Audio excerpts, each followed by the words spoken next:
Ed flew in from Spain. Was Well, it sounds very glam. I know. It was a Learjet last time, wasn't it? No, it was. I've just flown in from Spain. No, I went out to Spain for New Year, and it was great. I don't really like Christmas on New Year. It's not I'm sort of the bar humbug about it. I hate it. I really, really hate it. So it was nice to go somewhere different and to have, and the Spanish are great party. They don't go out till about 11:30 midnight or whatever, and they party till about 8 in the morning. So it was good, very good. So did you actually ignore Christmas altogether? You didn't buy any presents? I bought a few presents, but no tree, no compromises. No, of course, no surprises. Yeah. And Phil, what about you? I had a very quiet time, actually. One of those very laid-back family Christmases and hiding from the weather, hiding from the elements. Very good idea. Did you buy presents for each other in the band? No, we had a present and card amnesty. Did you? It's like, because it was getting too much hassle. It was like all these stresses before Christmas, and we had this gig to do, so it's like, no, let's ignore one another for once. Right. And where are the rest of the bands today? They're all off in different parts at the moment. Yeah. Everybody's just getting themselves ready, because we're off touring again fairly soon, so I think everybody's just getting themselves into the right mindset for that at the moment. And where are the first dates? Where are you off to? Over in Japan.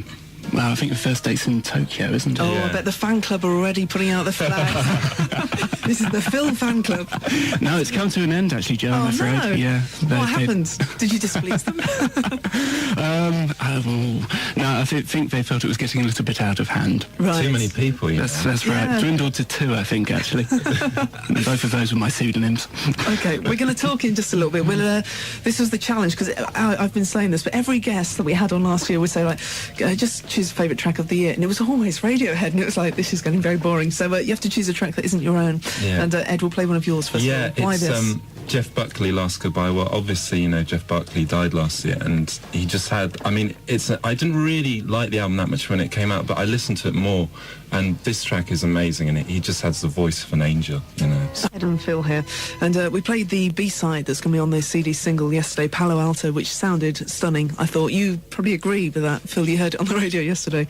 Yes, it shook my speakers. Did it? Good. Tell us the story behind that track. Where was it recorded? When?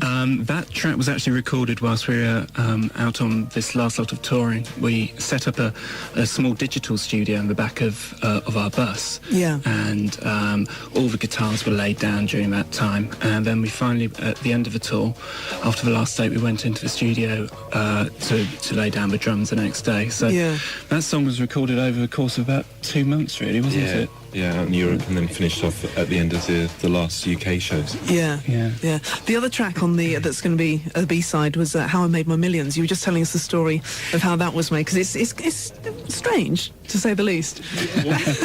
I will play it for you tomorrow, just so you can get a great, kind of an idea. Well, it's basically, Tom did it at home with a mini disc and playing the piano at home, and we were struggling in the studio. We had just finished the last date in Aberdeen, gone down to the studio next, so we had literally, you got 24 hours to do a track sort of thing, do 2 tracks, and we were struggling about 3 o'clock in the morning with this other track which didn't make it, and it wasn't happening. So Tom said, well, hang on a sec, I've got this thing here, I don't know what you think, I don't think it's much good, and he put it on, and we were like blown away by it. So it was like, well, here we are, and we're all joking about the low fidelity. This is really but it's really cool. I think it's a nice thing it's a really good thing to have. And the background noises. Excellent. Yeah, we said to Tom, that sounds like somebody's doing washing up, Tom, doesn't it? And it was. So when you listen tomorrow, it is somebody doing the washing up in the background. When you did No Surprises at Glastonbury, I found it incredibly moving, and loads of people said it was like the highlight and the best music. What was it like for you on stage with the fireworks going off? Was it just petrifying? Petrifying. We didn't see the fireworks for a start. I think Tom saw it, and he was having such a bad time anyway, because his monitors went down, he couldn't see the audience because all the lights had gone down, so there were all these bright lights shining in his eyes and everything. So it was weird, because the first 5 songs were, and also the encores were, really moving and very empowering, but the rest of it was just your worst hard nightmare. work. And to do it at Glastonbury, we'd been building up, we were nervous enough as it was. You build up 8 weeks to this big event, and suddenly for this your worst nightmare to happen on stage. I mean, Tom was unbelievable. He just like, and afterwards, because we're led by, as a band, you're led by your lead singer and your drummer. So if either one aren't having a good time, the rest of us don't. Yeah, So. I bet you just couldn't believe it was actually happening. But thankfully, you had a great gig. So good. Phil, you get to choose another track now that we're going to play, and you've chosen Joe Jackson. Why Joe Jackson? Yes, going back in time on this one. How many years? Hang on, let's have a look. 79. Well, I mean, Joe Jackson was it was and is an excellent songwriter, and there was something about this track. I used to love the drumming on this track. Actually, I thought, I'll never be able to drum like that, and I can't. And you can't. All right, this is Joe Jackson. And is she really going out with him? Lots of reminiscing going on while that track was on. And you get a name check as well, Phil. I've had my fill. That's probably why you liked it. We have Phil and Ed from Radiohead. We're going to talk more in just a bit. Also, we have Choice Cuts coming up. But now it's 1:30 time for the news. To get round to asking, has there been a moment of a kind of quiet contemplation or reflection where you've all sat there and sort of toasted each other and said, yeah, it was a good year, 97, we did some good work there? But we don't actually generally do that as a band, do we? No, we're not sort of great reminiscers, because we were all at school together, so the tendency could be for us to reminisce about it, but we don't actually do that. But I'm sure that, it doesn't feel for us as though it's kind of the end of 97. Our end of 97 will be sort of mid-April when we finish touring. We do the last tour and we do that in America. Yeah. So I'm sure the last date there'll be a couple of drinks, but it's not really... It doesn't feel like the end of the year for us, so... Still ongoing. Yeah, Still exactly. And, of course, you were saying, I think the last time at the Q Awards, you were saying that you hadn't really won many awards or anything like that, but you're going to have to go out and buy the clothes and, go and get the speeches ready, because you probably will have to go to a few... Actually, maybe you'll be out of the country when the awards are happening. Country. Oh. You see, that's the great thing about being a touring band, when you don't really like award ceremonies either. I mean, you saw us, so we don't really feel comfortable. I'm sure a lot of people don't. But, you're going to make those arty kind of films like, R.E.M. do and stuff like that. Michael Stipe with weird camera angles and Radiohead. Oh, thank you very much. Yeah, that's very good. So you probably were planning all your tours going, right, the Brats are on this date. Can you please, we want to be in Japan if that's all right by you. And are your family kind of fairly nonchalant about it all now? Or do they still see you on front covers and go, oh, that's very exciting? No, they're really into it, and they're I think very impressed by it. Yeah. What's the thing that's most impressed your families? I think it was actually going back sometime, actually playing at the Apollo in Oxford, wasn't it? Yeah, they all came along en masse. Yeah. And you could see all the parents there on the front row of the balcony. And like my parents are split up, so we had to separate them. We had to have my mother on the left-hand side and my dad on the right-hand balcony. And I was just like, I was worried that the two would meet and there'd be some kind of fracas in the balcony. Very good. Did it make you really nervous that they were there? Yeah, petrifying. Cause probably was the worst gig for you. Actually, doing gigs when you've got family or friends, they are petrifying, because generally you can get up on stage and nobody really knows you anyway, apart from what they've seen in photos or something. So you think, yes, I can be in a band, but once you have your family or anybody like that there, you just feel very self-conscious. Yeah, I'm sure. Were there any bad reviews of OK Computer?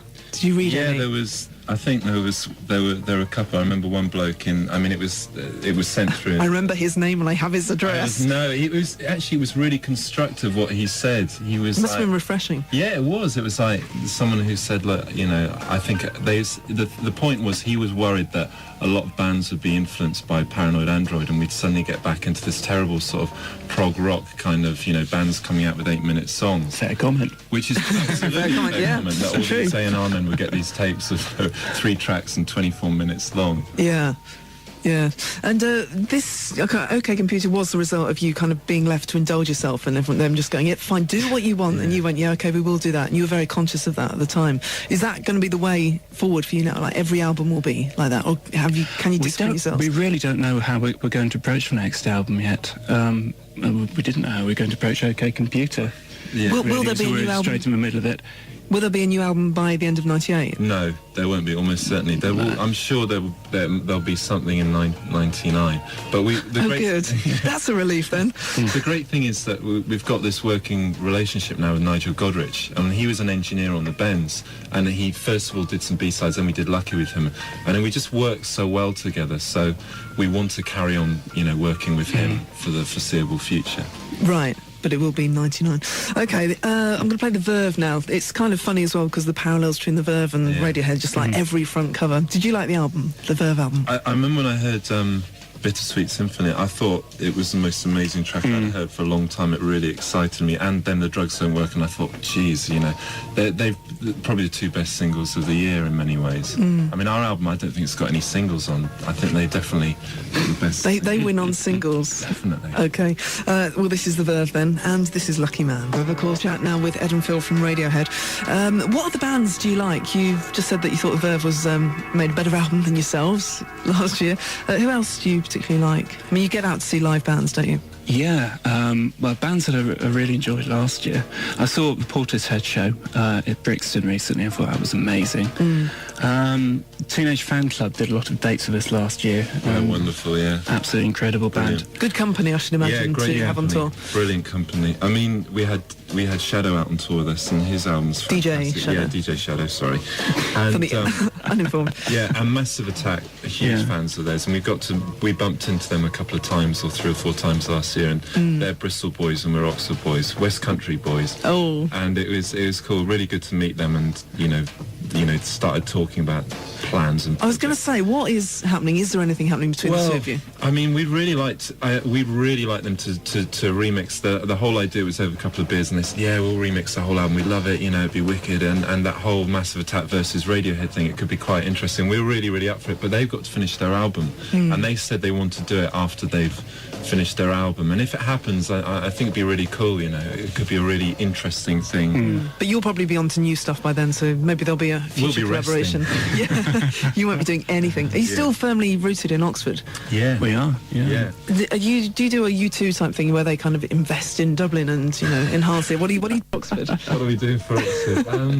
Not a lot, really. Well, I don't think we quite have the funds that U2 have. I mean, Oxford's it's a really good place to go back to. I mean, I think if we were there all the time, all our friends say, you know, oh God, we really want to get out of Oxford. A lot of them do, but it's a really good place to go back to, and there's a really good live music scene. A lot of really good young bands. There's a band called Medal and a band called Dustball, and there are more bands than that, and it's really good. Everyone's doing their own thing musically, and it's always been like that. So musically, it's very healthy. Yeah.